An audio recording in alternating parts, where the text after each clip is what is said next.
علیکم. یک پیشنهادی بهترینی داریم برای آنهایی که می‌خواستند تجارت خود را در جای سیر و دم آغاز کنند. من این میباشد قمیشین فروشی که در لب راه کلان در 7 کیلومتر من این طرف بازار خاوران من این راه کلان واقع است و الان ما با فروش گذاشتیم این را و حاضر ما میرویم با شما از درون آن معلومات میدیم و نشان میدیم. این مرکزی این میباشد درآمدگاه یعنی خال و این سابق مرکز طبی بود که فعالیت میکرد و الان به فروش گذاشته است. و چیزی که میبینید من این اتاقهای کاری ها میباشند و مساحت عمومی این مرکز 205 متر مربع میباشد. این اتاقهای کاری میباشند و چیزی که میبینید تعمیر هم دارد.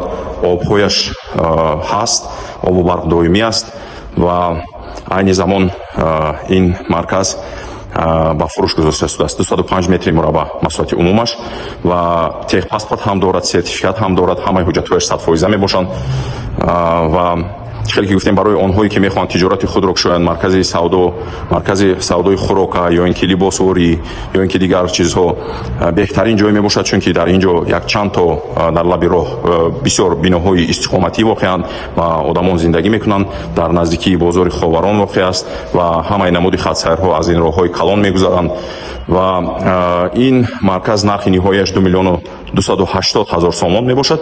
باز هم معامله دارد برای کسانی که میخواهند تجارت خود را در جای نقض آغاز کنند. این بهترین واریانت میباشد. من اینجا ببینید که یعنی توالت، تشناب، حمام و دیگر چیزهای برای فعالیت در کاری هم هستند. مرحمت کسانی که میخواهند معلومات مفصل رو گیرند با رقم های زیرین مراجعت کنید. آمده اینجا رو ببینید. باز هم معامله هم دارد و چیزی که گفتیم جای بهترین برای تجارت شخصی می باشد.